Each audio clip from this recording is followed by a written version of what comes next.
తిరుపతి దగ్గర ఉన్నటువంటి ఏర్పేడ్లో ఉన్న వ్యాసాశ్రమానికి సంబంధించినటువంటి పూజ్యశ్రీ అసగానంద స్వామీజీ వారు మన స్టూడియోలో ఉన్నారు. మరి అలాగానే వారు కూడా సమయం ఇచ్చినందుకు ముందుగా వారికి జీకే డిజిటల్ న్యూస్ తరఫున ధన్యవాదాలు తెలియజేసుకున్నాను. స్వామీజీ, మీ పరిచయం ఒకసారి. నా పేరు అసంగానందగిరి స్వామి. గత 25 సంవత్సరాలుగా శ్రీ వ్యాసాశ్రమంలో జీవనం సాగిస్తూ అటు గురుసేవ, ఆశ్రమ సేవ చేసుకుంటూ జీవితాన్ని ధన్యం చేసుకుంటున్నాం. మీరు వ్యాసాశ్రమంలో ఉన్నారు. వ్యాసాశ్రమం ద్వారా కొన్ని విషయాలు ఇంత ముందర పరిపూర్ణానంద స్వామీజీ గారు తెలియజేశారు. మరి ఇంకో కొన్ని విషయాల్లో తెలియజేస్తున్నా కోరుతూ ఇవాళ విద్య గురించి మాట్లాడినట్టయితే ఏ రకమైన విద్యను మీ ఆశ్రమం ద్వారా అందిస్తున్నారు? మా ఆశ్రమంలో ప్రభుత్వ సిలబస్తో పాటు సంస్కారవంతమైనటువంటి విద్య కూడా అందించబడుతుంది.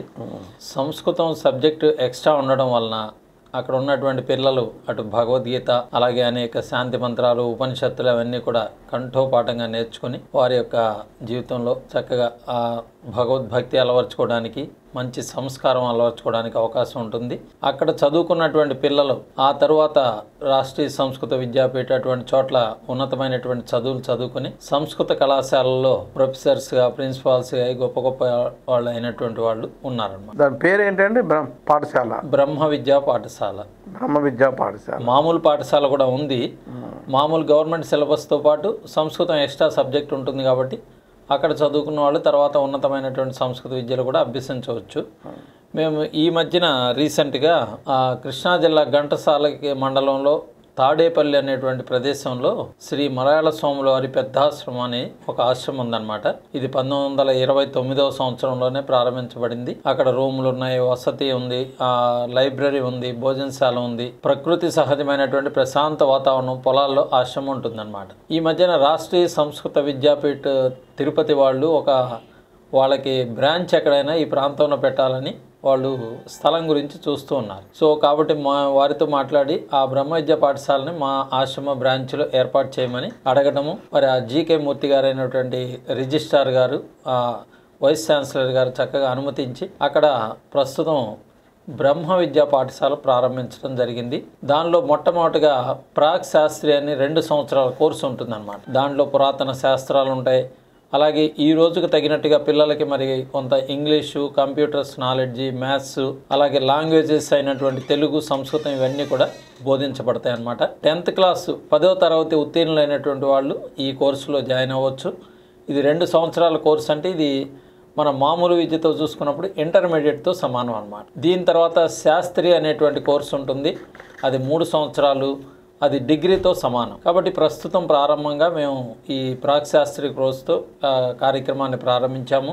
దానికి చక్కగా రాష్ట్రీయ సంస్కృత విద్యాపీఠ తరపు నుంచి కొంతమంది లెక్చరర్స్ని వారు ఏర్పాటు చేశారు. అలాగే మేము కూడా ఏర్పాటు చేశాము. అలాగే అక్కడ చేరినటువంటి విద్యార్థులకి ఉచితంగా వసతి, భోజనము, పుస్తకాలు, వాళ్ళకి డ్రెస్సులు A to Z ఒక్క పైసా వారికి ఖర్చు లేకుండా మేము వారికి వసతి అంతా ఏర్పాటు చేసి వారికి బ్రహ్మ విద్య బోధిస్తున్నాము. ఆ బ్రహ్మ విద్య బోధించడం వల్ల ఏంటంటే కొంత తత్వ విచారణ, నేనెవరు, ఏంటి, శరీరం నేనా, ఆత్మ నేనా, ఇదంతా తెలుసుకుని భగవంతుడు ఏంటని ఇటువంటి విషయాలు తెలుసుకొని వాళ్ళు సన్యాస మార్గానికి, త్యాగవంతులైనటువంటి మార్గానికి వచ్చేటటువంటి అవకాశం ఉంటుందన్నమాట. కాబట్టి ఆశ్రమానికి కొంతమంది బ్రహ్మచారులు, సన్యాసులు ఉన్నట్లయితే మరి ఆశ్రమాలు ఇంకా పెంపొందుతాయి. కాబట్టి అక్కడ బ్రహ్మ విద్యా పాఠశాల ప్రారంభించి చక్కగా నడిపిస్తున్నాము. దానికి అమెరికాలో ఉన్నటువంటి వర్జీనియాలో ఉన్నటువంటి మూల్పూరి వెంకటేశ్వరరావు గారు, సావిత్రి గారి దంపతులు కొంత పిల్లల చదువుకి ఆర్థిక సహాయం చేస్తూ ఉన్నారు. ఆ సహకారంతో మేము మా ఆశ్రమంలో బ్రహ్మ విద్యా పాఠశాల ప్రారంభించాము. జిజ్ఞాస ఉన్నటువంటి వారు ఎవరైనా కూడా ఇంకా కొన్ని సీట్లు ఉన్నాయి, జాయిన్ అయ్యి వచ్చి చదువుకోవచ్చు. వేదం చెప్పడం దాంట్లో ప్రధాన భాగం వేదం. మీరు చెప్పే దాంట్లో వేదం చెప్పడంతో పాటు అసలు ఈ నేనెవరు, నాకేం సంబంధం, నేను ఎందుకు ఎలా పుట్టాను, ఎలా ఉద్భవించాను, ఏం చేయాలనేటువంటి దాని మీద కూడా అక్కడ ఆ పాఠాల్లో నేర్చుకోవచ్చు అని మీరు చెప్తున్నారు. వేదం వేరు, వేదాంతం వేరు. వేదాంతం అంటే ఏదో చెప్తారు సహజంగా, వైరాగ్యం అని వేదాంతం వచ్చేసింది, అప్పుడే నీకు ఈ వయసులో వేదాంతం ఎందుకురా, తర్వాత కొంతకాలం ఉందని చెప్తూ ఉంటారు కదా. ఎందుకంటారు ఆ మాట? వేదాంతం ఏంటి, వేదం ఏంటి? వేదం అంటే దానిలో ఉన్నటువంటి మంత్రాలని వాటన్నిటిని పారాయణ చేయటం, క్రతువులు, హోమాలు అవన్నీ చేస్తూ ఉంటారు అన్నమాట. వేదాంతం అంటే ఇక అది విచారణ చేసి మరి ఫైనల్గా తెలుసుకోవాల్సినటువంటి జ్ఞానం అన్నమాట. మనకి వేదము మూలము, దాని యొక్క సారాంశమే ఉపనిషత్తులు, ఉపనిషత్తుల యొక్క సారాంశమే భగవద్గీత. మానవుడి యొక్క లక్ష్యం జ్ఞానాన్ని సంపాదించుకోమని చెప్తుంది కాబట్టి అది సంపాదించుకోవాలని అంటే ఈ వేద విద్య ఉండాలి. అలాగే దానికి కావాల్సినటువంటి సాధన చతుష్టయ సంపత్తి విద్యార్థులకి క్వాలిఫికేషన్ లాంటిది. ఒక డిగ్రీ రావాలంటే దానికి తగిన చదువుకుని ఆ డిగ్రీ సంపాదించుకుంటే ఆ డిగ్రీ సర్టిఫికెట్ వస్తుంది. అట్లాగే ఈ వేదాంత విద్యలో నిష్ణాతులు అవ్వాలంటే సాధన చతుష్టయ సంపత్తి అంటే నిత్యానిత్య వస్తు వివేకము, ఇహాముత్ర ఫలభోగ విరాగము, శమధమాది షట్ సంపత్తి, ముముక్షత్వం, ఇటువంటి 4 విషయాలను కూడా బాగా వాళ్ళు జీవితంలో అనుష్ఠానంలో అభ్యాసం చేసుకున్నట్లయితే అటువంటి వారు క్వాలిఫైడ్ అవుతారనమాట. అటువంటి వారు చక్కగా గురుసేవ, ఆశ్రమ సేవ చేసుకుంటూ ఈ వేదాంత విద్యని అలవర్చుకున్నట్లయితే వాళ్ళు గొప్పవాళ్ళై వారిని తరించడమే కాక లోకాన్ని తరింపజేస్తారనమాట. స్వయం తీర్ణః పరాంస్తారయితి. ముందు మనం తరించాలి, ఆ తర్వాత ఇతరులను తరింపజేయాలనేటువంటి ఉద్దేశంతో అటువంటి విద్యార్థులను తయారు చేయాలనేది మా యొక్క ఉద్దేశం. ఆశ్రమాల్లో సహజంగా అమ్మవారు లేకపోతే అయ్యవారు ఎవరు ఇష్టదైవాన్ని బట్టి శివుడు, వెంకటేశ్వరులు ఉంటూ ఉంటారు, గురువులు ఉంటారు. ఏది ప్రధానం? మా ఆశ్రమంలో మాకు గురువే సర్వస్వం, గురువే ప్రధానం. అయితే కొన్ని ఆశ్రమాల్లో దేవాలయాలు కూడా ఉంచుతారు. ఎందుకంటే ప్రజలు రకరకాల భిన్నమైనటువంటి అభిరుచులు గలవాటిలో వస్తూ ఉంటారు కాబట్టి అటు గురువు దర్శనం చేసుకుని అటు దేవతల యొక్క దర్శనం కూడా చేసుకుంటూ ఉంటారు. కాబట్టి మా ఆశ్రమంలో మాత్రం మా మలయాళ స్వాములు వారు పరమ గురువులు. వారు శంకర అద్వైతాన్ని ఫాలో అవుతారు కాబట్టి మేము కూడా అదే భగవద్గీత, ఉపనిషత్తులు వాటిని ఫాలో అవటమే మా ఆశ్రమం యొక్క ముఖ్య కర్తవ్యం. గోసేవ చేస్తే ప్రతి ఆశ్రమంలోనూ ప్రతిసారా గోసేవ, గో సంరక్షణ అంటున్నారు. ఎలా మీ ఆశ్రమంలో కూడా గోసేవ ఉన్నాయా? గోసేవలు కూడా ఉన్నాయా? మా స్వాముల వారికి ఆ గోవులు అంటే ప్రాణం అనమాట. మాకు కూడా ఆ గోవులు అంటే ప్రాణం. మరి ఆశ్రమంలో కూడా కొన్ని గోవులు ఉన్నాయి, చాలా గోవులు ఉండే. ఈ మధ్యన కొన్ని తగ్గించడం జరిగింది, ఎందుకంటే మనుషులు పనిచేసే వాళ్ళతో ఇబ్బంది అవుతుంది కాబట్టి ఉన్న వాటిని కొద్దిగా అయినా పెట్టుకుని వాటిని జాగ్రత్తగా ఇప్పుడు పోషణ చేయడం జరుగుతాం. గోవు మరి సకల దేవతల యొక్క స్వరూపము, అమ్మలాంటి అమ్మ అన్నమాట. కాబట్టి మేము కరోనా వచ్చినప్పుడు కేవలం గోవు పాలు, నెయ్యి, గోవు పెరుగు ఇటువంటి వాటితో హాయిగా ఉన్నాము ఆశ్రమంలో ఉంటూ. కాబట్టి గోవు ద్వారా మనకి అన్నీ లభిస్తాయి అన్నమాట. మరి గోవుల యొక్క విశేషం ఏంటంటే యజమాని యందు బాగా విశ్వాసం కలిగి ఉండి యజమానికి ఏదైనా అనారోగ్యం కలిగితే అడవిలోకి వెళ్ళి ఏ ఆకు తింటే ఆ వచ్చేటటువంటి పాలు ద్వారా ఆ రోగం తగ్గుతుందో అంత విచక్షణ జ్ఞానం ఉండి అటువంటి అమృతమైనటువంటి పాలను కూడా అందించేటటువంటి గొప్ప గుణం గోవులకు ఉందన్నమాట. కాబట్టి మనం గోవుల్ని ప్రాణంతో సమానంగా చూసుకోవాలి. కాబట్టి మా ఆశ్రమంలో కూడా ఉన్నటువంటి గోవుల్ని జాగ్రత్తగా పోషణ చేసుకుంటున్నాం.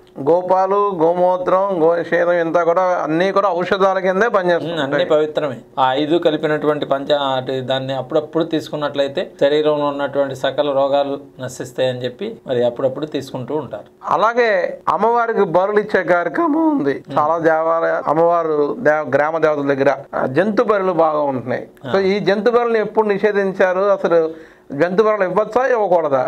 మా మలయాళ స్వాముల వారు ఆశ్రమాన్ని ప్రారంభించినప్పుడు ఆ ఆశ్రమం బయట కొంతమంది ఆటవికులు జంతువులను బలి ఇస్తూ ఉండేవారు. అయితే స్వాముల వారికి నచ్చజెప్పి ఒక చిన్న జంతువుని చంపితేనే మీకు ఏదో గొప్ప లాభం కలుగుతుంది అన్నప్పుడు ఉత్తమమైనటువంటి మానవులైన మమ్మల్ని వధించండి, మీకు ఎంత లాభం కావాలంటే అంత లాభం జరుగుతుందని తలలో ఉంచారనమాట. ఆ జంతువుల స్థానంలో వాళ్ళు బెంబేలు ఎత్తిపోయి ఇంకా ఆ బలులు మానేసి మరి ఇప్పుడు చక్కగా ఏదో పూజలు చేసుకుంటూ పొంగళ్ళు నైవేద్యం పెట్టుకుంటూ వారి యొక్క జీవితాన్ని మార్చుకున్నారు. ఇక్కడ మనం గమనించవలసింది ఏంటంటే మనుషులు ఆ గుణాలు రకరకాలుగా ఉంటాయి. తమో గుణం ఉంటుంది, రజోగుణం ఉంటుంది, సత్వగుణం ఉంటుంది. ఈ బాగా తమో గుణం కలిగినటువంటి వాళ్ళు క్షుద్ర దేవతలను పూజించడం, ఆ మాంసం తినడం, మద్యం సేవించడం ఇటువంటివన్నీ జరుగుతాయి అన్నమాట. కానీ అమ్మవారు ఎప్పుడు కూడా తన బిడ్డలను తన బలి ఇవ్వమని ఏ తల్లి కోరుకుంటుంది చెప్పండి? కేవలం వీళ్ళు తెలియక అజ్ఞానంతో అట్లా చేస్తున్నారు. అటువంటి వాటి వలన హిందూ ధర్మానికి చాలా ఇతర మతాలు విమర్శించేదానికి ఒక అవకాశం ఇచ్చినట్టు అవుతుందన్నమాట. కాబట్టి మా మలయాళ స్వాముల వారు పూర్తిగా అహింసని 100% అహింస పరమో ధర్మ అని చెప్పారు. పరమో అంటే గ్రేటెస్ట్, ఇది గొప్పది, ఫలానా దానికంటే గొప్పది, ఇంకా దానికంటే గొప్పది ఏం లేదని గ్రేటెస్ట్ అంటే పరమో ధర్మ అని చెప్పారన్నమాట. అహింస అనే దాన్ని పాటించినట్లయితే అన్ని ధర్మాలని పాటించిన వారు అవుతారు. అహింస అంటే మనసా వాచా కర్మణ, మన వలన ఇతర జీవులకి ఇబ్బంది లేకుండా కలగటం ఏదైతే ఉందో అదే అహింస అన్నమాట. కాబట్టి మనకి ఏదన్నా చేతికో కాలుకో ఎంత గాయం అయితే ఎంతో బాధపడతామే, మరి అటువంటి కత్తులతో వాటి యొక్క కుత్తుకల్ని ఖండించి ఆ చనిపోయినటువంటి మాంసాన్ని తినడం అనేది అంత పూర్తిగా మంచిది కాదు.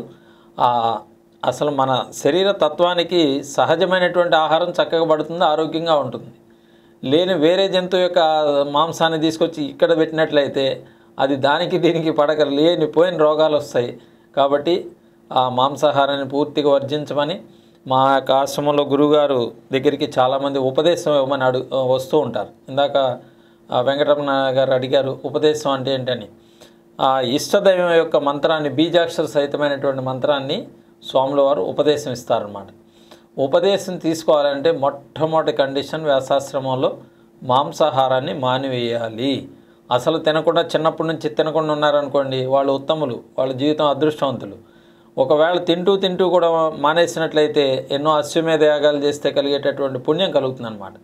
కాబట్టి మాంసాహారాన్ని తీసుకోకూడదు. ఆధ్యాత్మిక మార్గంలో ఉండేవాళ్ళు మనం ఎటువంటి ఆహారాన్ని తీసుకుంటామో అటువంటి మనస్సు ఏర్పడుతుందన్నమాట. కాబట్టి తామసిక ఆహారాన్ని, నిలవ ఉన్నటువంటి పాచిపోయిన ఆహారాన్ని తీసుకుంటే తమో గుణం వస్తుంది, డ్రౌజీగా ఉంటుంది, నిద్ర వస్తూ ఉంటుంది, ప్రతి పని పోస్ట్ పోన్ చేస్తుంటాడు, రేపు చేద్దాం ఎల్లుండి చేద్దాం వాయిదా వేస్తూ ఉంటాడు. రజోగుణం, ఈ మధ్య మాంసాదులు ఇవన్నీ తినడం వల్ల ఏంటంటే మనసులో వేవరింగ్, అశాంతిగా ఉంటుందన్నమాట, ఆరోగ్యానికి కూడా దెబ్బ. అలాగే సాత్విక ఆహారం, పండ్లు, ఫలాలు, అనేక రకాల ధాన్యాలు, సిరిధాన్యాలు, వడ్లు, గోధుమలు, మనకి జొన్నలు, రాగులు, సజ్జలు, తైదులు, రకరకాల పండ్లు, ఫలాలు, ఇటువంటి ధాన్యాలు భగవంతుడు ఇచ్చారు. కాబట్టి ఇవి తీసుకున్నందువలన ఏంటంటే మన మనస్సు సాత్వికంగా ఉంటుంది. సాత్వికమైనటువంటి మనస్సు ద్వారా జపధ్యానాదులు చక్కగా కుదురుతాయి, సత్వగుణం లభిస్తుంది అన్నమాట. కాబట్టి మా స్వాముల వారు 1995వ సంవత్సరంలో అమెరికా దేశంలో చికాగో నగరంలో ఉన్నటువంటి చికాగో నగరంలో తానా సభ జరుగుతుంటే అక్కడికి వెళ్ళారనమాట. స్వాముల వారు ఉపన్యసిస్తూ ఇట్లాగే అహింస గురించి బోధిస్తూ వచ్చారు. అక్కడ ఉన్నటువంటి విద్యార్థులు, యువకులు, మరి మీరు ఆ జంతువులను ఖండించదంతా చెప్తున్నారు, బాగానే ఉంది, మీరు మాత్రం ఆకులు కూరగాయలు ఖండించి తింటున్నారు కదా, వాటిలో కూడా జీవం ఉంది కదా అని అడిగారనమాట. అప్పుడు స్వాముల వారు నవ్వుతూ, ప్రకృతి మనకి ప్రసాదించింది వాటిని. ఇప్పుడు ఆకులు కూరగాయలు ఉన్నాయనుకోండి, ఇతర జంతువుల్లాగా వాటిలో రక్తము, బాధ, ఇతర జంతువులకైతే రక్తం వస్తుంది, ఏదైనా ఖండించినప్పుడు బాధ కలుగుతుంది, మనకెంత బాధ వాటికి కూడా అంత బాధ. కానీ ప్రకృతి సహజంగా వచ్చినటువంటి ఈ పండ్లు, ఫలాలు, ఈ ఆకుకూరల్లో అట్లా రక్తం రావడం లేకపోతే బాధపడటం అదంతా ఉండదు. భగవంతుడు ఇచ్చినటువంటి దాన్ని, ఆ ప్రకృతి సహజమైన ప్రసాదాన్ని తీసుకున్నందువల్ల అది హింస కాదు అని చెప్పి శాస్త్రం చెప్తుంది. కాబట్టి అటువంటి సాత్విక ఆహారం తీసుకోమని భగవంతుడే చెప్పాడు, శాస్త్రాలు చెప్తున్నాయి. కాబట్టి ఆ విధంగా ఉండమని చెప్పారు. అలాగే ఇప్పుడు మనకి మనుషులకి గోళ్ళు పెరుగుతాయి, చేతులకి వేళ్ళ గోళ్ళు పెరుగుతాయి, అవి ఖండిస్తున్నాం, ఏమన్నా బాధ కలుగుతుందా? కలగట్లేదు. అలాగే శిరస్సు మీద వెంట్రుకలు వస్తూ ఉంటాయి, వాటిని ఖండిస్తూ ఉంటాం, వాటికి బాధ కలగట్లేదు. ఎందుకని? అక్కడ రక్త ప్రసరణ లేదు కాబట్టి వాటికి బాధ అనేది తెలియటం లేదు. అలాగే ప్రకృతి ప్రసాదించినటువంటి ఈ ఆకుకూరలు, కూరగాయలు, పండ్లు, ఫలాలు వీటిని తీసుకున్నందువల్ల వాటికి ఏమి కష్టం, నష్టం ఉండదు. మళ్ళీ ఆ విధంగా ఆహారం తీసుకున్నందువల్ల నష్టం లేదని స్వాముల వారు చెప్పడం జరిగిందనమాట. ఈ భక్తిలో కూడా రకరకాల స్థాయిలు ఉంటాయి. కొంతమంది పూర్తిగా తమోగుణం కలిగినటువంటి వాళ్ళు క్షుద్ర దేవతలను పూజిస్తూ బలులిస్తూ మద్యము, మాంసం తీసుకుంటూ ఉంటారు. అది చాలా తక్కువ రకమైనటువంటిది. ఇంకా కొంచెం పై స్థాయికి వచ్చినప్పుడు కొంతమంది పితృదేవతలను ఆరాధిస్తూ ఉంటారు, అది కొంతవరకు పర్వాలేదు. ఇంకా కొంచెం పై స్థాయికి వచ్చినప్పుడు సాత్విక దేవతలైనటువంటి రాముడు, కృష్ణుడు, శివుడు, వెంకటేశ్వర స్వామి, లక్ష్మీదేవి, సరస్వతీదేవి ఇటువంటి దేవతలను పూజించుకుంటారు. ఇంకా కొంచెం పై స్థాయికి వెళ్ళినప్పుడు గురువు గారిని ఆశ్రయించి గురువే పరమ దైవం అనేటువంటి భావంతో వారు అర్చిస్తూ ఉంటారు అన్నమాట. ఇక్కడ ఇందాక దేవతలను చెప్పుకున్నట్టు కొంతమంది ఒక దేవతను పూజిస్తూ ఇతర దేవతల పేరును కూడా వినటానికి ఇష్టపడరు అన్నమాట. కానీ అది భక్తే, కానీ అది చాలా సంకుచితమైనటువంటి భక్తి. కాబట్టి మన ఇష్టదైవం ఎవరైతే ఉన్నారో ఇతర దేవతల్లో కూడా ఆ ఇష్టదైవాన్ని చూసుకోవాలి, ఇతర దేవతలను కూడా గౌరవిస్తూ పోతే ఎటువంటి ఇబ్బంది ఉండదు, ఆధ్యాత్మికంగా ఉన్నతి కూడా కలుగుతుంది అన్నమాట. సీజనల్ దీక్షలు మొదలయ్యాయి. సీజనల్ దీక్షలు ఆ. చాలా కాలంగా. ఆ. సీజనల్ దీక్షలు అంటే ప్రస్తుతం ఇప్పుడు కార్తీక మాసంలో అయ్యప్ప దీక్షలు, తర్వాత కొద్ది జనవరి వచ్చేవాడికి భవానీ దీక్షలు, ఆ తర్వాత ఇంకొక దీక్ష. ఏంటి ఈ దీక్షల వల్ల ఫలితాలు ఉంటాయా? 40 రోజులు మండల దీక్ష చేసి ఆయన్ని దర్శించుకుంటే అయ్యప్పని, ఆ ఫలితాలు ఈ సీజనల్ దీక్షల వల్ల వస్తాయా? అసలు నిరంతరం ఉండాలంటారా? ఖచ్చితంగా ఉంటాయి, కానీ అది తర్వాత కంటిన్యూ చేయాలి. ఏదో 40 రోజులు మొక్కుబడిగా చేసేసి మళ్ళీ యథావిధిగా ముందు ఉన్నటువంటి దురలవాట్లన్నీ అవి అభ్యాసం చేసుకున్నట్లయితే ఏం ప్రయోజనం ఉండదు. ఎప్పుడైతే ఈ దీక్ష చేస్తారో నియమంగా ఉంటారు, నియమబద్ధంగా ఉంటారు కాబట్టి వాటిని కొనసాగించుకున్నట్లయితే అది చక్కగా ఇంకా ఎంతో ఉన్నతికి, అటు ఆరోగ్యానికి బాగుంటుంది. భగవంతుడు ఇచ్చినటువంటి ఈ శరీరాన్ని మరి మనం సద్వినియోగపరచుకోవాలన్నమాట. అంతేగాని మరి మాంసం లేకపోతే ఈ మద్యం ఇవన్నీ తీసుకుంటే మరి మద్యం అంటే అది విషంతో సమానమే. ఈ శరీరాన్ని భగవంతుడు ఇచ్చినటువంటి ఈ శరీరాన్ని చేతులారా పాడు చేసుకున్నట్టు మళ్ళీ దాని డబ్బులు ఖర్చు పెట్టడం ఎంత ఇది అజ్ఞానం చెప్పండి ఇది. కాబట్టి ఆ గురువుగారి దగ్గర ఉపదేశం తీసుకొని అదొక స్థాయి అన్నమాట. ఇంకా ఆ గురువుగారు ఇచ్చినటువంటి మంత్రాన్ని బాగా అభ్యాసం చేయటం వలన అందరూ జీవరాశుల్లో తన ఇష్టదైవాన్ని చూడగలుగుతారు. అది ఇంకా పై స్థాయికి వెళ్ళినట్టు. ఇంకా పై స్థాయికి వెళ్తే గురువుగారు నిర్గుణ ఉపదేశాన్ని చేస్తారు. సగుణ సాక్షాత్కారం, నిర్గుణ సాక్షాత్కారం. సగుణ సాక్షాత్కారం అంటే ముందు రూపం మీద ఆ మంత్రం ఇస్తారు. అది కొంతకాలం అభ్యాసం చేసిన తర్వాత, ఎందుకంటే ప్రారంభంలో నిర్గుణతత్వం బోధిస్తే ఎవరికి పట్టదు. రోడ్డు మీద వెళ్ళేటటువంటి ఆయన పిలిచి నువ్వు సాక్షాత్ పరబ్రహ్మ స్వరూపుడు అని అంటే అతను తలకిందులవుతాడు, చెప్పిన వాళ్ళది కూడా తప్పు అవుతుంది. కాబట్టి వాళ్ళ స్థాయిని బట్టి వాళ్ళని పెంచుకుంటూ వచ్చి అప్పుడు చెప్పాలన్నమాట. ఈ సగుణ సాక్షాత్కారం ఇష్టదేవతలకు సంబంధించినటువంటి మంత్రం ఇచ్చినప్పుడు అది కొన్ని సంవత్సరాలు చక్కగా అభ్యాసం చేస్తూ ఆ తర్వాత గురువుగారిని అప్పుడప్పుడు కలుసుకుంటే ఏమన్నా సందేహాలు వచ్చినప్పుడు తీర్చుకుంటూ, సాత్విక ఆహారం తీసుకుంటూ, మంచి వాళ్ళతో స్నేహం చేస్తూ, మంచి గ్రంథాలు చదువుకుంటూ ఈ విధంగా క్రమంగా అభివృద్ధి చెందినప్పుడు నిర్గుణతత్వ ఉపదేశాన్ని చేస్తారన్నమాట. అప్పుడు సమస్తము కూడా ఆయన అది అభ్యాసం చేసుకున్నప్పుడు తాను దైవస్వరూపమే కాకుండా సమస్తాన్ని, ఈ ప్రపంచాన్ని అంతా కూడా దైవస్వరూపంగా చూడగలిగేటటువంటి స్థితి వస్తుందన్నమాట.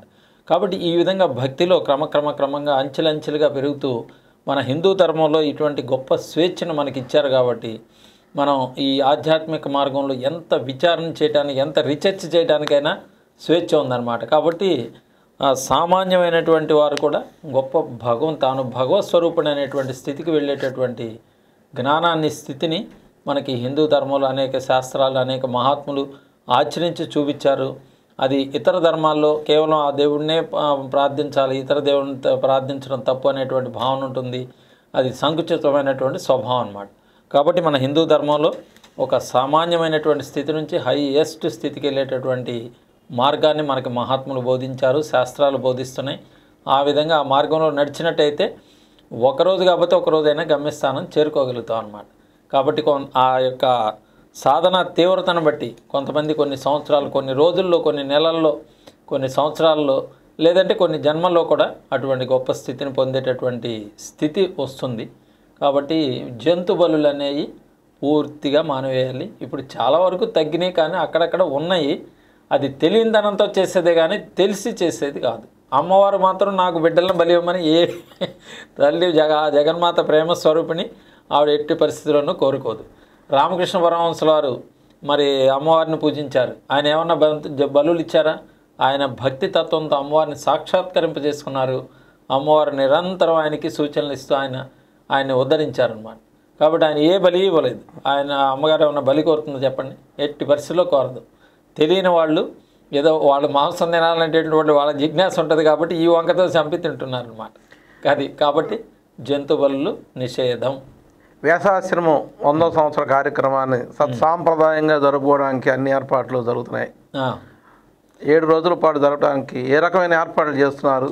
భారతదేశంలో ఉన్నటువంటి అన్ని రాష్ట్రాల నుంచి కూడా ముఖ్యమైనటువంటి సాధు మహాత్ముల్ని, మాతాజీల్ని, గొప్ప వారిని ఇక్కడ ఆహ్వానించి అఖిల భారత సాధు సమ్మేళనలాగా చేయాలని ప్రయత్నం చేస్తున్నాము. ఇటు దక్షిణ భారతదేశం, అటు ఉత్తర భారతదేశం. మరి దక్షిణ భారతదేశంలోనంటే ఆంధ్ర, తెలంగాణ, కర్ణాటక, తమిళనాడు, కేరళ ఈ రాష్ట్రాల నుంచి, అలాగే ఇంకా ఉత్తర భారతదేశం వచ్చినప్పుడు మరి పుణ్యక్షేత్రాలు అనేక ఉన్నాయి. అయోధ్య, వారణాసి, గంగోత్రి, హరిద్వార్, ఋషికేశ్, తర్వాత పంజాబు, గుజరాత్, రాజస్థాన్, హర్యానా, కాశ్మీర్, అస్సాం ఇటువంటి రాష్ట్రాల అన్నిటి నుంచి కూడా ముఖ్యమైనటువంటి సాధు మహాత్ములను ఆహ్వానించి అఖిల భారత సాధు సమ్మేళనం ఏర్పాటు చేయాలని ప్రయత్నం చేస్తున్నాము. అలాగే కొన్ని సాంస్కృతిక కార్యక్రమాలు, కొన్ని యజ్ఞ కార్యక్రమాలు ఉంటాయి. యజ్ఞ కార్యక్రమాలు అనేది ప్రధానం కాదు, గౌణంగా ఉంటాయి. సాధు మా వ్యాసాశ్రమంలో అద్వైత వేదాంతాన్ని గురించిన బోధే ప్రధానం అన్నమాట. మిగిలిన కార్యక్రమాలన్నీ సెకండరీ, కాబట్టి దానికే ప్రాముఖ్యత ఇస్తున్నాము. అలాగే రోజు 25 వేల మంది భోజనాలు చేయొచ్చని, ఈ 7 రోజుల కార్యక్రమంలో సుమారు 2 లక్షల మంది భోజనం చేస్తారని, దానికి తగినటువంటి ఏర్పాట్లు చేసుకుంటూ మరి కొంత భక్తుల దగ్గర విరాళాలు కలెక్షన్ చేసుకోవడానికి కూడా ప్రయత్నం చేస్తున్నాము. మరి మలయాళ స్వాముల వారి యొక్క అనుగ్రహంతో ఆ కార్యక్రమం దివ్యంగా జరుగుతుందని భావిస్తున్నాం. అనేక విషయాల మీద చక్కగా చెప్పినటువంటి స్వామీజీకి ధన్యవాదాలు తెలియదు. చాలా సంతోషం. అలాగే ఇక్కడ జీకే డిజిటల్స్ వారు ఈ 4 మాటలు, మరి దైవ సంబంధమైన 4 మాటలు చెప్పుకునే అవకాశం ఏర్పాటు చేసినందుకు ద్రోణంరాజు వెంకటరమణ గారికి, వారి కుటుంబస్తులందరికీ కూడా సద్గురు పరమాత్మ మంచి ఆయురారోగ్య ఐశ్వర్యాలను, భక్తి జ్ఞాన యోగ వైరాగ్యాన్ని ప్రసాదించి సదా రక్షించాలి. అలాగే వారి యొక్క సంస్థ ద్వారా మరి ధార్మిక కార్యక్రమాలు ఇవన్నీ కూడా ప్రచారం అవ్వాలంటే ఈరోజు మీడియా అనేటువంటిది చాలా ముఖ్యం. కాబట్టి వారి సంస్థ ఇంకా అభివృద్ధి చేయి మంచి కార్యక్రమాలు వారి యొక్క డిజిటల్స్ ద్వారా ప్రసారం అవ్వాలని సర్వీసర్ని ప్రార్థించుకుంటున్నాం. ఓం తత్సత్ ఓం.